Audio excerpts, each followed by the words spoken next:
dear students, myself Gangadhar Solanke and I welcome you all to the MC James virtual classroom.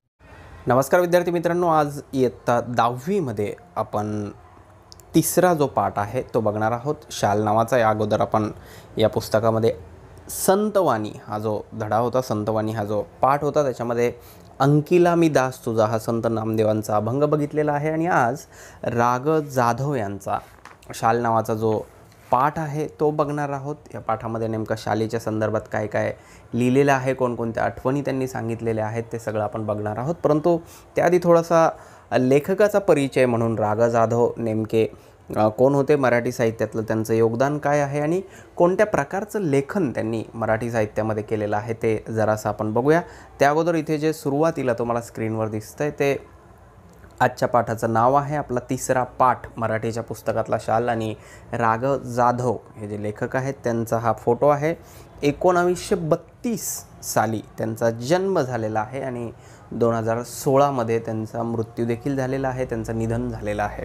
तर शाल या पाठामध्ये त्यांनी नेमकं काय लिहिलेलं आहे, काय म्हटलेलं आहे, कशाच्या संदर्भात त्यांनी शाल हा शब्द वापरलेला आहे ते सगळं आपण बघणारच आहोत. परंतु त्याआधी थोडासा परिचय आपण लेखकाचा करून घेऊया.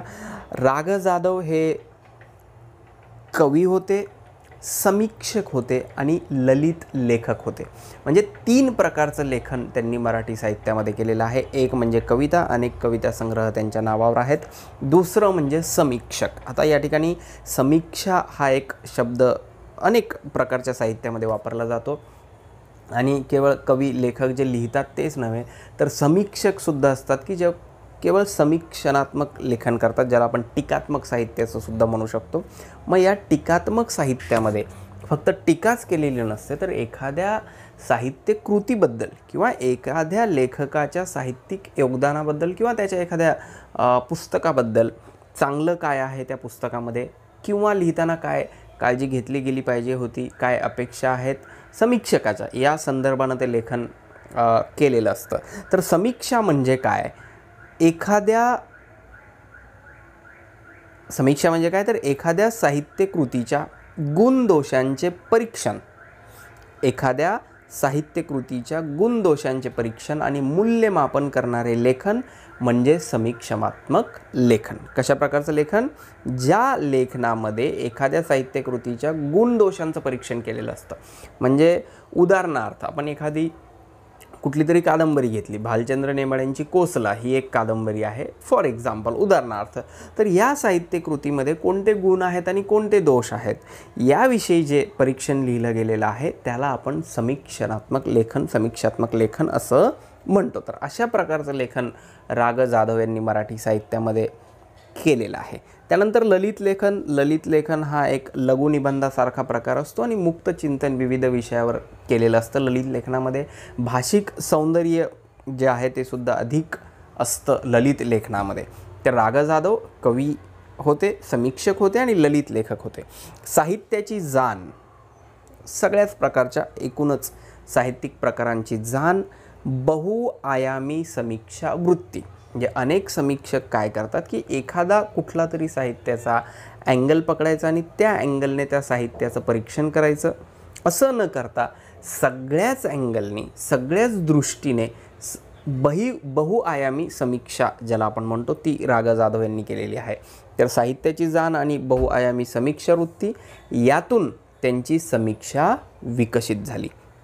व्यापक वाङ्मयीन दृष्टिकोन, साहित्याच्या संदर्भातला, वाङ्मयाच्या संदर्भातला एक व्यापक दृष्टिकोन, कुठलाही पूर्वग्रह किंवा संकुचित वृत्ती न बाळगता अतिशय व्यापक प्रमाणावर त्यांनी साहित्याकडे बघितलेलं आहे. व्यापक वाङ्मयीन दृष्टिकोनातून त्यांनी मराठी साहित्याकडे बघितलेलं आहे. त्यामुळे इथे असं दिलं आहे, व्यापक वाङ्मयीन दृष्टिकोन आणि चिंतनात्मकता ही त्यांच्या समीक्षेची वैशिष्ट्ये आहेत. त्यांच्या समीक्षाविषयक लेखनाची 30हून अधिक पुस्तके आहेत. म्हणजे बेसिकली जर जास्तीत जास्त भर राघव जाधव यांचा कशावर होता असं जर आपल्याला विचारलं गेलं, असं जर आपल्याला त्यांच्याविषयी माहितीमध्ये सांगायचं असेल तर एक गोष्ट आपण लक्षात ठेवली पाहिजे की विपुल लेखन त्यांनी जे केलेलं आहे ते समीक्षेच्या क्षेत्रातलं केलेलं आहे आणि 30पेक्षा अधिक पुस्तकं त्यांच्या नावावर आहेत समीक्षेच्या संदर्भातली. त्यांचे साहित्य आणि सामाजिक संदर्भ, आनंदाचा डोही, निळी पहाट, आधुनिक मराठी कवयित्रींची कविता, साठोत्तरी मराठी कविता व कवी, आगळी वेगळी नाटकं ही समीक्षात्मक पुस्तके, त्याचबरोबर वियोग ब्रह्म, मावळतीच्या कविता हे कविता संग्रह. 2 कविता संग्रह इथे दिलेत की वियोग ब्रह्म आणि मावळतीच्या कविता हे कविता संग्रह इत्यादी लेखन प्रसिद्ध आहे. 1970 ते 90 या काळात विश्वकोशाच्या संपादनात ते सहभागी होते. म्हणजे रा. जाधव यांचा रोल जो आहे तो विश्वकोश निर्मितीमध्ये सुद्धा राहिलेला आहे. 70 ते 90 म्हणजे 70 ते 80 आणि 80 ते 90 अशी 20 वर्ष त्यांनी संपादनाचं काम विश्वकोशाच्या केलेलं आहे, ज्याच्यामध्ये भाषेच्या दृष्टीनं प्रत्येक शब्दाचं किंवा कॉन्सेप्ट्सचं विवेचन केलेलं असतं. तर हा झाला रा. जाधव यांचा परिचय. नेमकं कशा प्रकारचं लेखन त्यांनी केलेलं आहे, मराठी साहित्यात त्यांचं काय योगदान आहे हे आपल्या लक्षात आलं तर पुढचा पाठसुद्धा आपल्याला कळायला सोपा जाऊ शकतो. आता पुढे बघूया आपण पाठाच्या संदर्भात. आजचा जो आपला पाठ आहे त्या अगोदर इथे काही चित्र तुम्हाला दिसत आहेत. रा. जाधव यांच्या काही पुस्तकांची कव्हर पेजेस आहेत. निळी पहाट, त्यानंतर साहित्य व सामाजिक संदर्भ, साठोत्तरी मराठी कविता व कवी आणि आनंदाचा डोह अशी ही 4 पुस्तकं फक्त इथे कव्हर पेजेस तुम्हाला समजण्यासाठी, लक्षात येण्यासाठी दिलेली आहेत. आता बघा इथे प्राध्यापक रा. जाधव यांची साहित्य संपदा. जर डिटेलमध्ये आपल्याला त्यांच्या पुस्तकांविषयी माहीत करायचं असेल तर एवढ्या मोठ्या प्रकारचं लेखन त्यांनी केलेलं आहे. वाङ्मय निबंध लेखन, नववाङ्मय प्रवृत्ती आणि प्रमेय, साहित्य आणि सामाजिक संदर्भ, आनंदाचा डोह, वाङ्मयीन आकलन, निळी पाट, निळी क्षितिजे, प्रतिमा, निळे पाणी, पंचवटी, अश्वत्थाम्याची सळसळ, त्यानंतर अश्वत्थाची सळसळ, नंतर कला साहित्य व संस्कृती, चंदेरी चित्रहार, डोह काळीम्यात डोकावताना, सांस्कृतिक मूल्यवेध, तृतीया, शास्त्रीजी विचारशिल्प आणि इकडे परत आपण आलो तर प्रख्यात्रे, साहित्य दृष्टी आणि साहित्य विचार, साठोत्तरी मराठी कविता आणि कवी, मावळतीच्या कविता, मराठी वाङ्मय स्वातंत्र्योत्तर संदर्भ, आगळी वेगळी नाट्यरूपे, निवडक साने गुरुजी ज्याचं संपादन त्यांनी केलेलं आहे, मराठीतील कथारूपे, साहित्य संचित, वागर्थ, काही नोंदी काही निरीक्षणे, काव्य समीक्षेतील धुळाक्षरे, वाङ्मयीन परिप्रेक्ष्य, समीक्षेतील अवतरणे, निवडक समीक्षा,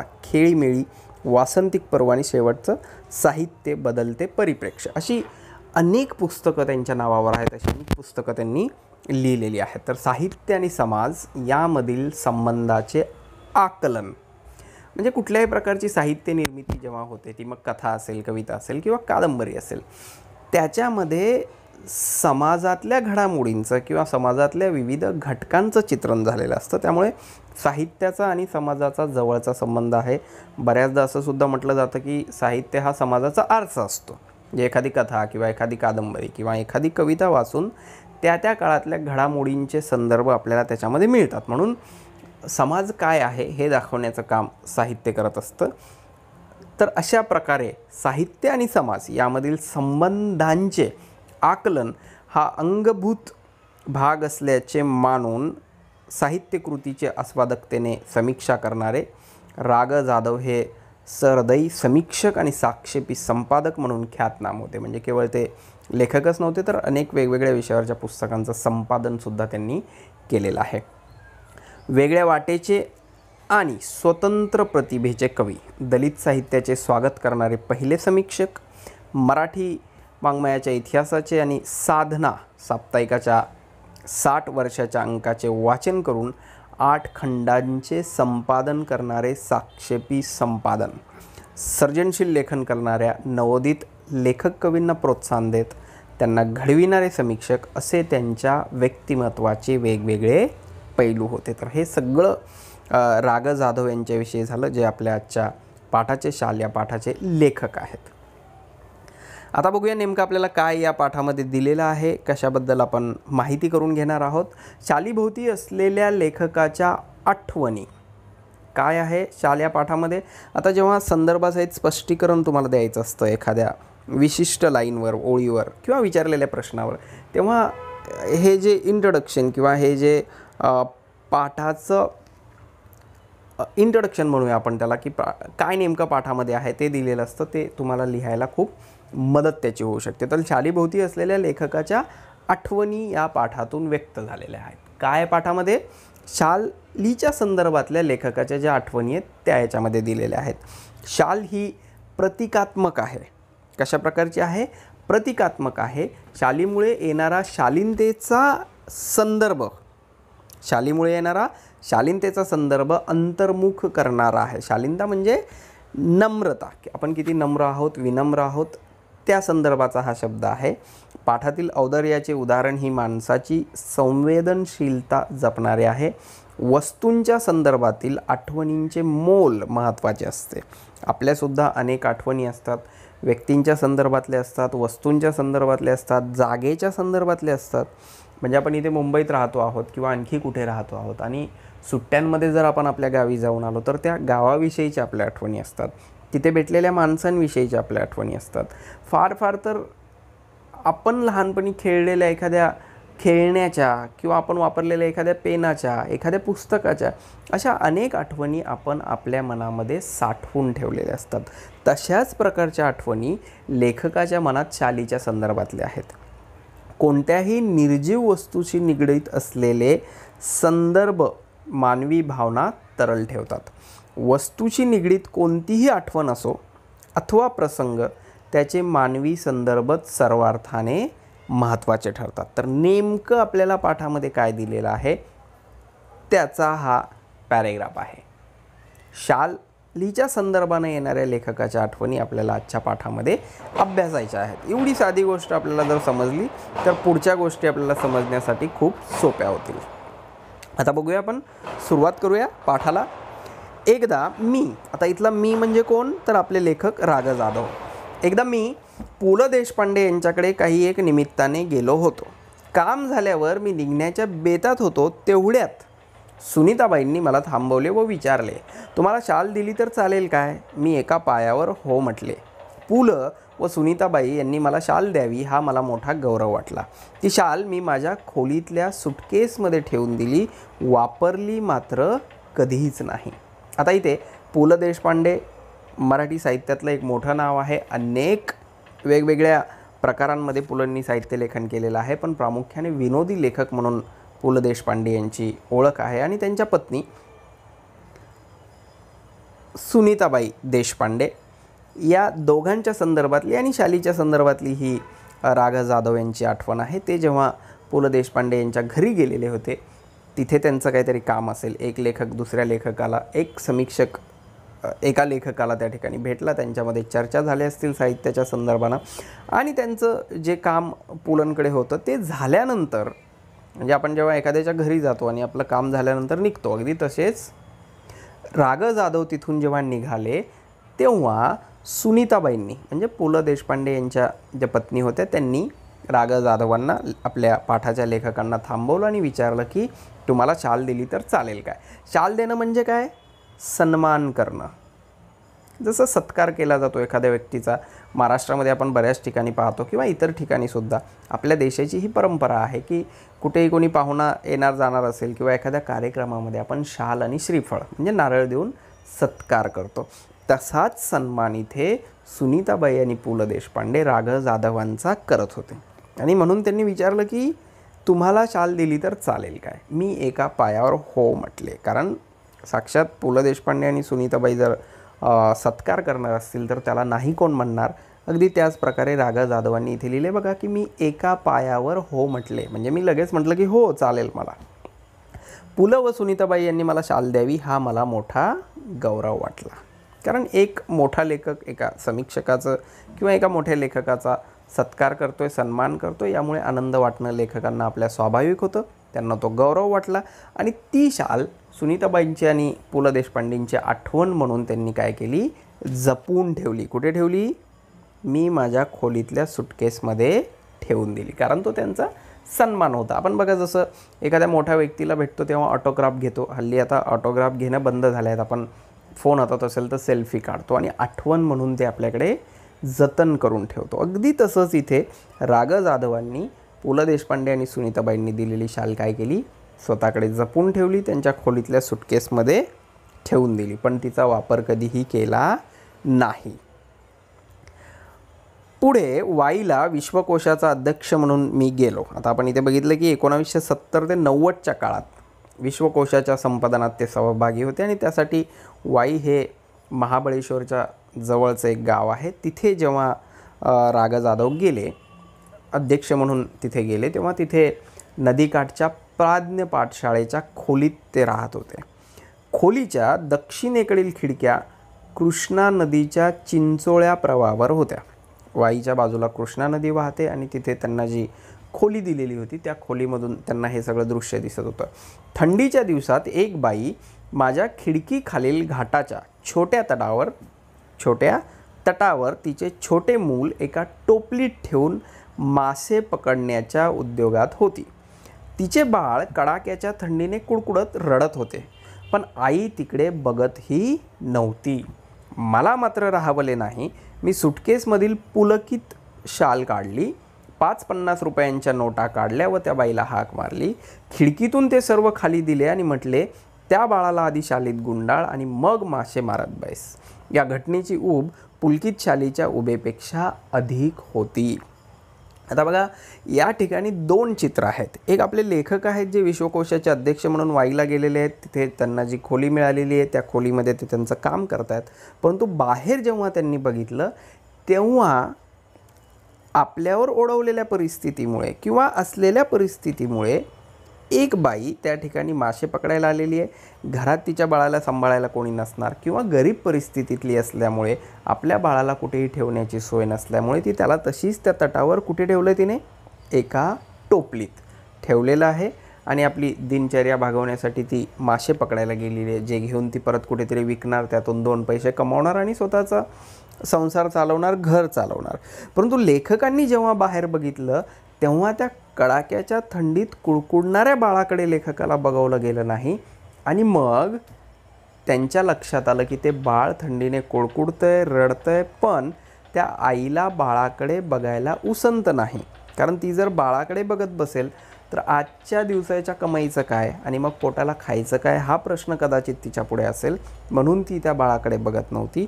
पण हे बघून लेखकाचं संवेदनशील मन जे आहे ते जागृत झालं आणि त्यांना असं वाटलं की आपण या बाळाच्या आईला काहीतरी मदत केली पाहिजे. म्हणून लेखकाने काय केलं, सुटकेसमधली जी पुलकित शाल म्हणजे पुलंनी दिलेली शाल, पुलं आणि सुनीताबाईंनी दिलेली शाल काढली, त्यात आणखी 5-50 रुपयांच्या नोटा काढल्या, त्या बाईला हाक मारली आणि खिडकीतून ते सर्व त्या बाईला दिले आणि काय म्हणाले, त्या बाळाला आधी शालीत गुंडाळ, त्या कुडकुडणाऱ्या बाळाला बघवलं जात नाही आणि मग मासे मारत बैस. आता पुढची जी ओळ आहे ही अधिक महत्त्वाची आहे. या घटनेची ऊब पुलकित शालीच्या उभेपेक्षा अधिक होती. म्हणजे आधी लेखक असं म्हणतायत की पु ल देशपांडे यांनी सुनीताबाईंनी केलेल्या गौरवापेक्षा माणसाला आणखी काय हवं. त्यांनी माझा गौरव केला ही माझ्यासाठी मोठी बाब होती आणि त्याची आठवण म्हणून मी ती शाल जी सुटकेसमध्ये ती टाकली ती कधीच काढली नाही. पण एका गरजवंताला ती शाल दिल्यामुळे पुलंकडून मिळालेल्या शालीमध्ये जो आनंद होता त्याच्यापेक्षा कैक अधिक आनंद किंवा ऊब हा शब्द इथे वापरलेला आहे ती अधिक होती. म्हणजे लेखकाला ती शाल कुठेतरी वापरता आली, तिचा वापर झाला, एका आईला ती दिली आणि आईने आपल्या मुलाला त्या शालीमध्ये गुंडाळलं, तो कुडकुडणाऱ्या थंडीपासून वाचू शकला. हे लेखकाला या ठिकाणी अधिक महत्त्वाचं वाटणार आहे. पुढे बघूया, काही चित्र तुम्हाला दिसत आहेत, यातून आपल्याला काय धडा मिळतो. जर शक्य असेल then we can donate warm clothes to poor people.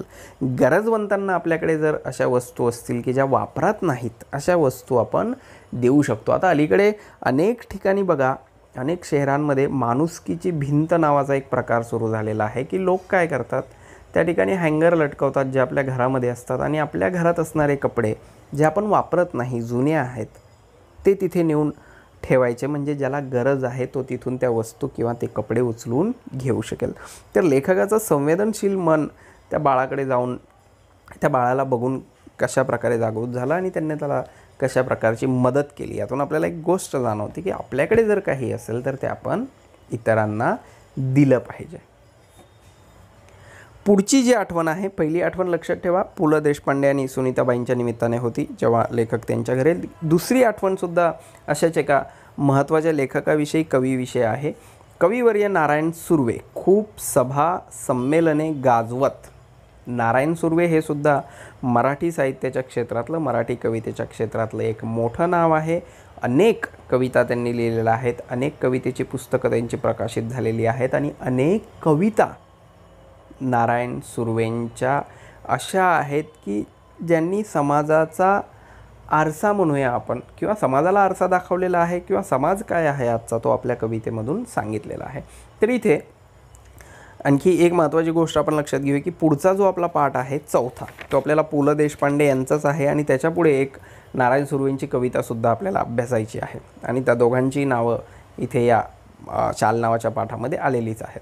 तर कविवर्य नारायण सुर्वे खूप सभा संमेलने गाजवत. दोन प्रकारचे लेखक असतात बघा, एक लेखक लिहितात, दुसरे लिहिते लेखक सभांमध्ये जाऊन सादरीकरण अशा प्रकारचं करतात की त्यामुळे सगळ्या प्रेक्षकांना ते हवेहवेसे वाटतात. म्हणजे सगळ्याच लेखकांना सादरीकरण येतं असं नाही आणि सगळेच सादरीकरण करणारे लेखक असतात असं नाही, पण खूप कमी असे लेखक आहेत की जे लिहितातही चांगलं आणि सादरीकरणसुद्धा खूप चांगलं करतात. तर नारायण सुर्वे त्या पठडीतले त्या प्रकारचे लेखक होते की ते सादरीकरण खूप छान करायचे, त्यामुळे लोकांना त्यांना ऐकावंसं वाटायचं. तर कविवर्य नारायण सुर्वे खूप सभा संमेलने गाजवत, पुढे ते साहित्य संमेलनाचे अध्यक्षही झाले. परिणामतः त्यांच्या कार्यक्रमांना अहोरात्र भरतीच असे, भरती हा शब्द इथे वापरलेला आहे, म्हणजे त्यांचे कार्यक्रम कंटिन्युअसली चालू असत. कुठे ना कुठे त्यांना बोलवणं आलेलं असे आणि त्या ठिकाणी जाऊन ते आपल्या कविता सादर करत, भाषणं देत, व्याख्यानं देत. म्हणजे एक प्रकारे त्यांच्या कार्यक्रमांना काय झाली होती, भरती आलेली होती. आता प्रत्येक कार्यक्रमात सन्मानाची शाल व श्रीफळ त्यांना मिळत राही. शाल व श्रीफळ देऊन आपल्याकडे सत्कार केला जातो, सन्मान केला जातो. आता जिथे जिथे नारायण सुर्वे जात तिथे तिथे त्यांचा सन्मान केला जाईल, त्यांना शाल दिली जाईल, त्यांना श्रीफळ दिलं जाईल. एकदा ते मला म्हणाले, या शाली घेऊन मी आता शालीन बनू लागलो आहे. आता या ठिकाणी हा जो शब्द आहे तो थोडासा वेगळ्या अर्थाने नारायण सुर्वेंनी वापरलेला आहे. त्यांनी काय म्हटलेलं आहे राग जाधवांना की या शाली घेऊन मी आता शालीन बनू लागलो आहे.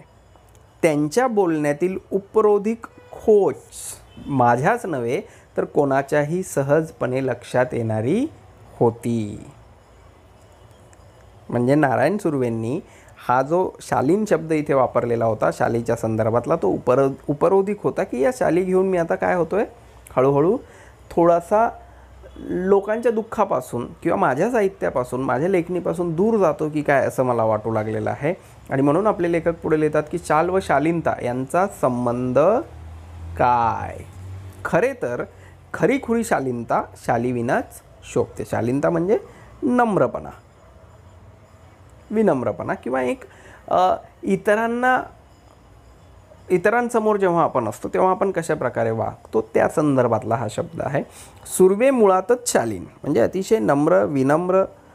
शालींच्या वर्षावाखाली त्यांची शालीनता कधीही हरवली नाही. म्हणजे त्यांचा नम्रपणा कधीही हरवला नाही, मोठेपणा कधी त्यांना शिवला नाही, किंवा गर्व या अर्थाने सुद्धा आपण इथे म्हणू शकतो, एक्झॅक्टली नाही पण समजून घेण्यासाठी की खूप सत्कार समारंभ झाल्यामुळे काय होतं, माणूस थोडासा हवेत जातो, हा जो शब्द आपण वापरतो. म्हणून त्यांना असं वाटत होतं की असं तर माझ्यासोबत होत नाही आहे ना, या अर्थानं नारायण सुर्वेंनी तो शब्द वापरला होता. पण राग जाधव याला करेक्ट करतायत. ते काय म्हणतात, सुर्वे मुळातच शालीन आणि शालींच्या वर्षावाखाली त्यांची शालीनता कधी हरवली नाही, कधी क्षीणही झाली नाही. क्षीण म्हणजे कमी, कधी कमी झाली नाही. मग त्यांनी म्हणजे राग जाधवांनी मी कविवर्यांना म्हटले, शालीमुळे शालीनता येत असेल तर मी कर्जबाजारी होईन, भिकेला लागेन, पण शेकडो शाली खरेदी करून सर्वांना एक एक शाल लगेचच नेऊन देईन. बघा काय म्हणतात राग जाधव की शालीमुळे जर शालीनता येत असेल, म्हणजे शाल देण्यामुळे जर लोक नम्र होत असतील तर मी काय करेल, कर्जबाजारी होईल. म्हणजे मी कर्ज काढेल, शाली खरेदी करेल आणि लोकांना वाटेल. याचा अर्थ अशी खूप लोक आजूबाजूला आहेत जे शालीन नाहीत, नम्र नाहीत, ज्यांच्या वागण्या बोलण्यामध्ये विनम्रता नाही, अशा लोकांना मी त्या शाली देईल. यावर तो शालीन कवी मनापासून हसला. तर पहिली आठवण पु ल देशपांडेंच्या संदर्भातली, दुसरी आठवण नारायण सुर्वेंच्या संदर्भातली. आता पुढे जाऊया आपण. चालीमुळे शालीनता येते की जाते या प्रश्नाचे माझे उत्तर जाते असेच आहे. सन्मान करण्याच्या रूपाने आपण खरे तर एक शालीन जग गमावून बसण्याचा धोकाच मोठा आहे. ही भीती खरं तर या ठिकाणी राग जाधवांनी व्यक्त केलेली आहे की पुन्हा पुन्हा सत्कार घेऊन चाली घेऊन आपण काय होतो, थोडेसे शालीनतेपासून दूर जातो. आपली शालीनता गमावून बसण्याचा धोका जास्त आहे. पुढे तिसरी आठवण. मी 2004 साली मराठी साहित्य संमेलनाचा बिनविरोध अध्यक्ष झालो. आता हे साहित्य संमेलन दरवर्षी होत असतं, वेगवेगळ्या शहरांमध्ये होत असतं, त्याचे अध्यक्ष असतात. अलीकडच्या काळामध्ये या अध्यक्षांच्या निवडणुका व्हायला लागल्या आहेत. तर राग जाधव हे जे साहित्यिक आहेत ते या साहित्य संमेलनाचे बिनविरोध अध्यक्ष झाले होते.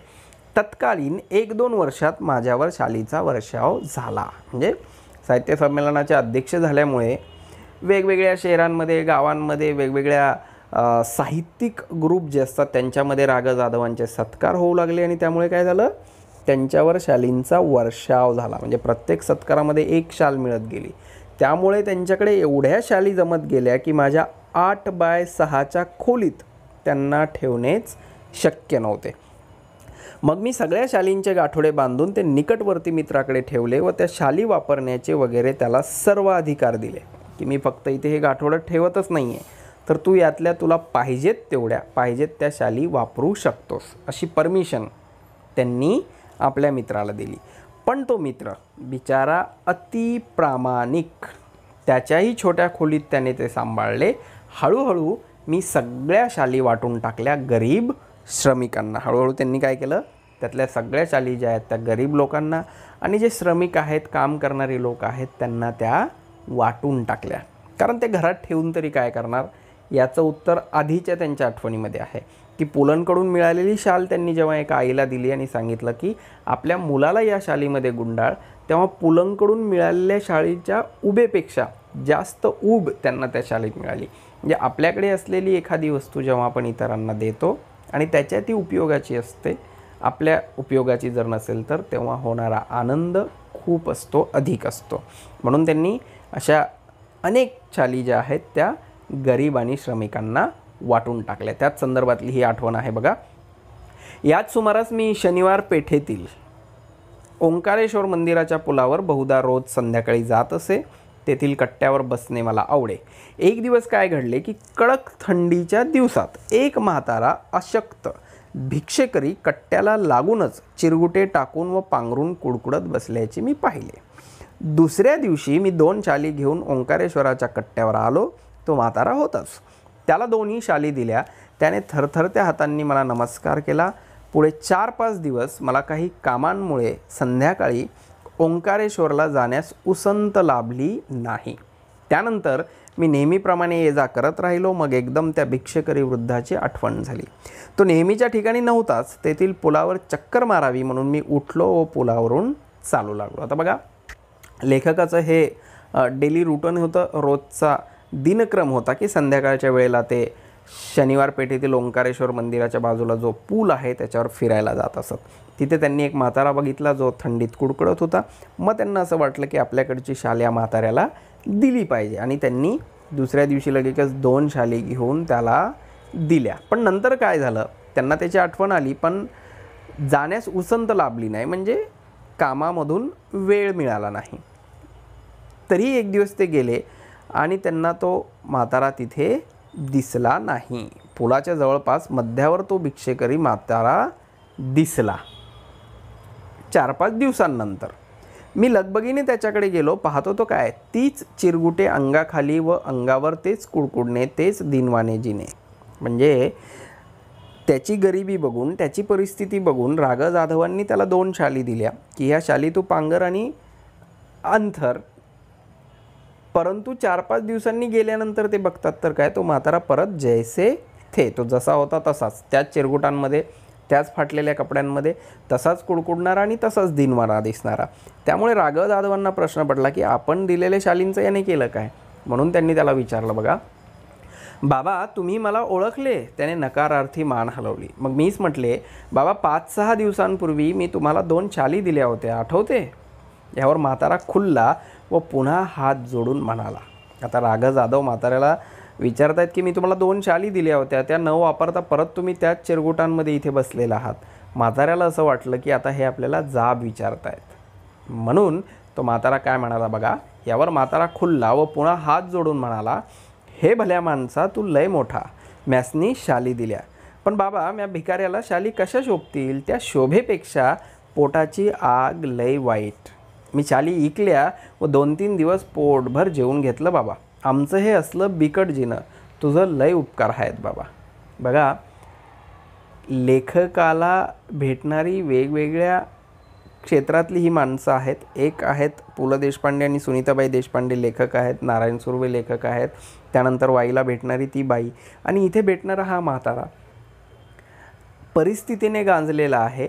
त्याला त्या शालीमधून ऊप मिळण्यापेक्षा पोटाला भाकर मिळणं अधिक महत्त्वाचं आहे. म्हणून तो म्हणतो की तू खूप मोठा माणूस आहेस, तू मला शाली दिल्यास, पण त्या अंगावर पांघरून मला गरमी मिळण्यापेक्षा पोटाची भूक भागवणं अधिक गरजेचं होतं. म्हणून त्याने काय केलं, त्या शाली विकल्या आणि त्यातून येणाऱ्या पैशात तो 2-3 दिवस पोटभर जेवला.